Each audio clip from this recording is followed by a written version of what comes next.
आज की वीडियो में हम पढ़ेंगे क्लास 8 की ज्योग्राफी का चैप्टर नंबर 2 जिसका नाम है land, soil, water, natural vegetation and wild life resources. First हम पढ़ेंगे लैंड के बारे में। जो लैंड है ये मोस्ट इंपॉर्टेंट नेचुरल रिसोर्स है। अर्थ सरफेस का जो टोटल एरिया है उसका 30% लैंड ही कवर करता है, बाकी के 70% पे वाटर है।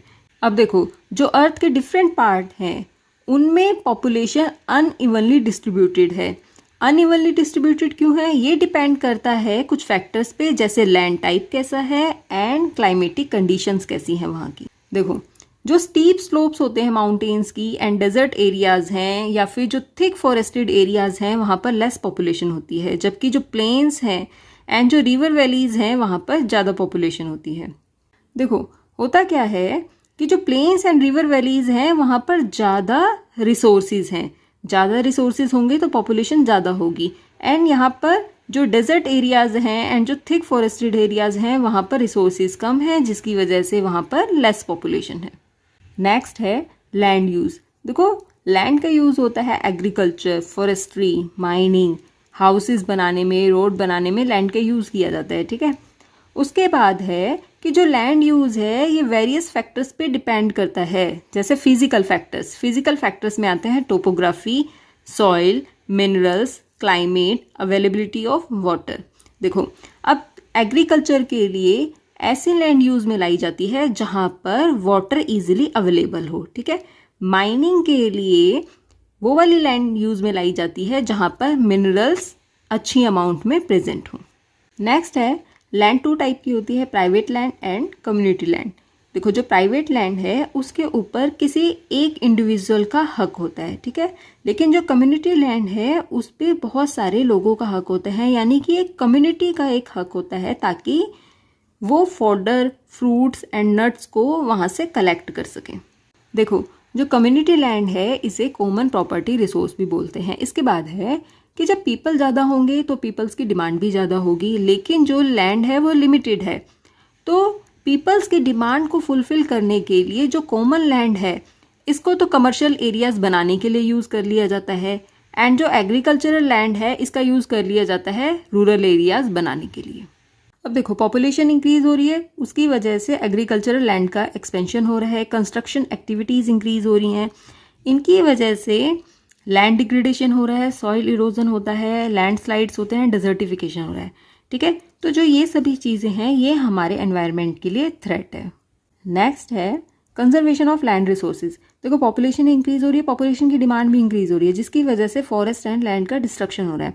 अब जो ये फॉरेस्ट एंड लैंड का डिस्ट्रक्शन है इसको कम किया जा सकता है, ठीक है, लैंड रिसोर्सेज को कंजर्व करके। अब कौन कौन से मेथड है जिनसे लैंड रिसोर्सेज को कंजर्व किया जा सकता है? फर्स्ट है एफॉरेस्टेशन, ज़्यादा से ज़्यादा पेड़ पौधे लगा के। उसके बाद है लैंड रिक्लेमेशन।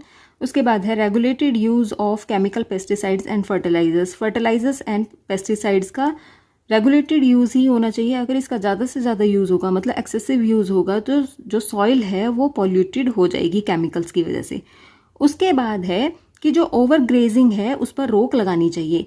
ये सभी मेथड हैं जिनसे लैंड रिसोर्सेज को कंजर्व किया जा सकता है। नेक्स्ट हम पढ़ेंगे सॉइल के बारे में। देखो, जो अर्थ की सरफेस है उस पर जो सबसे ऊपर की लेयर है वो थिन होती है। ठीक है, उस पर ग्रेनी सब्सटेंस प्रेजेंट होता है जो कि अर्थ की सरफेस को कवर करके रखता है, उसे बोलते हैं सॉइल। ठीक है, जो सॉइल है ये organic matter, minerals and weathered rocks की बनी होती है। नेक्स्ट है सॉइल को फर्टाइल तभी बोलते हैं जब सॉइल में मिनरल्स एंड ऑर्गेनिक मैटर का एक प्रॉपर रेशो होता है। ठीक है, अगर मिनरल्स एंड ऑर्गेनिक मैटर का प्रॉपर रेशो होगा तो सॉइल फर्टाइल होगी।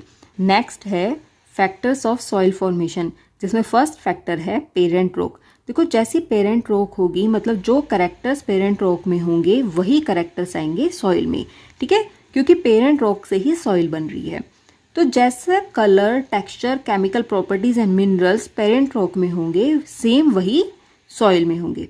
सेकंड है क्लाइमेट। क्लाइमेट में आता है कि जो टेम्परेचर, रेनफॉल है, ये रॉक की वेदरिंग एंड ह्यूमस फॉर्मेशन को इन्फ्लुएंस करते हैं। ठीक है, उसके बाद है रिलीफ। अब ये रिलीफ क्या होता है? देखो, जो एल्टीट्यूड है एंड जो स्लोप है ये डिटरमाइन करता है कि सॉइल का क्या एक्यूमुलेशन होगा, सॉइल का कैसे एक्यूमुलेशन होगा।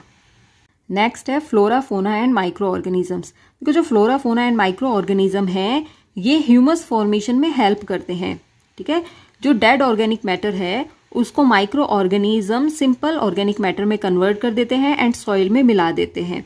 तो जो सॉइल की जो टॉप मोस्ट लेयर होती है उसमें ह्यूमस भी होता है और ये जो ह्यूमस है ये इन माइक्रो ऑर्गेनिजम्स की वजह से ही बनता है।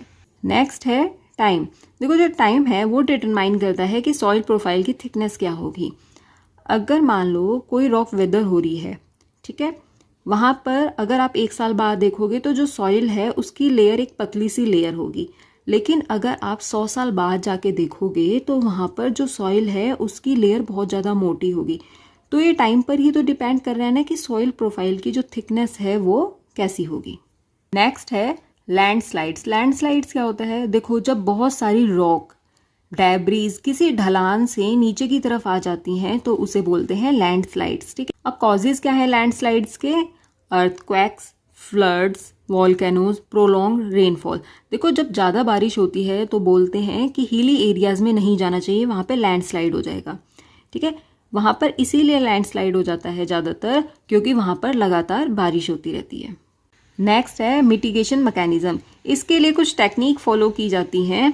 फर्स्ट है जिसमें ऐसे एरियाज़ का पता करना जहाँ पर लैंडस्लाइड्स होते हैं, तो उन एरियाज में जहाँ पर लैंडस्लाइड्स होते हैं वहाँ पर बिल्डिंग्स नहीं बनानी चाहिए। नेक्स्ट है जिस एरिया में लैंडस्लाइड होती है वहाँ पर ज़्यादा से ज़्यादा वेजिटेशन लगानी चाहिए, मतलब ज़्यादा से ज़्यादा पेड़ पौधे लगाने चाहिए। जो पेड़ पौधे हैं उनकी जो रूट है वो सॉइल को बाइंड करके रखती है, जिसकी वजह से वहाँ पे लैंडस्लाइड के चांसेस कम हो जाते हैं।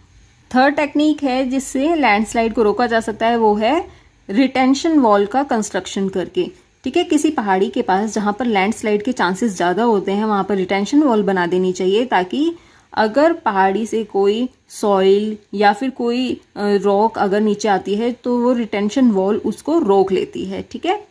उसके बाद है सॉइल प्रोफाइल। जो सॉइल की टॉप मोस्ट लेयर होती है उसमें ह्यूमस होते हैं एंड वेजिटेशन होता है। आपने देखा होगा छोटे छोटे से पौधे लगे होते हैं, ठीक है।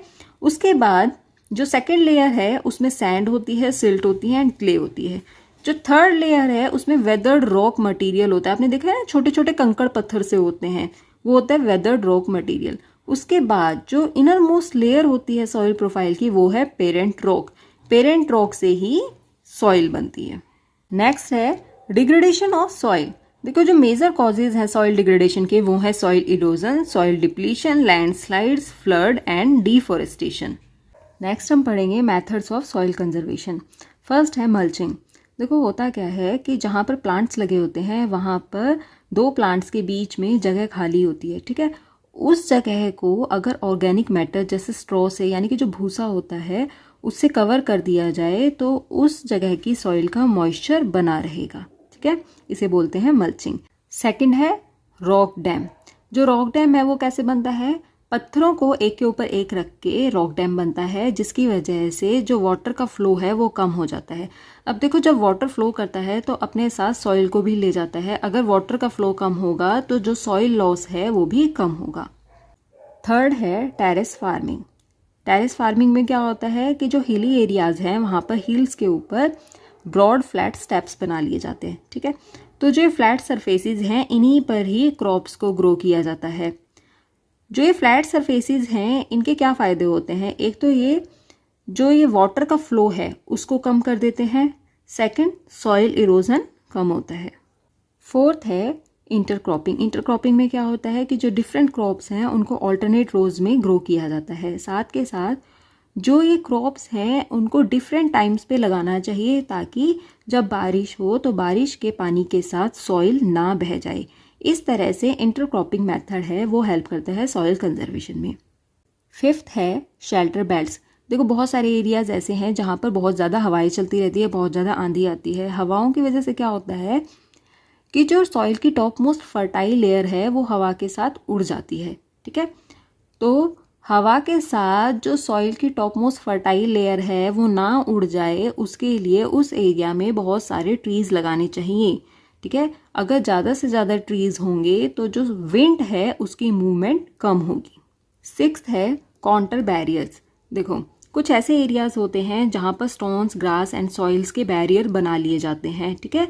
और उन बैरियर्स के पास ट्रेंचेस बना लिए जाते हैं। ट्रेंचेस क्या होते हैं? गड्ढे टाइप बना लिया जाता है जहाँ पर वाटर कलेक्ट होता रहता है एंड वहाँ पे जो सॉइल है उसका मॉइस्चर बना रहता है, जिसकी वजह से जो सॉइल है उसको कंजर्व किया जा सकता है।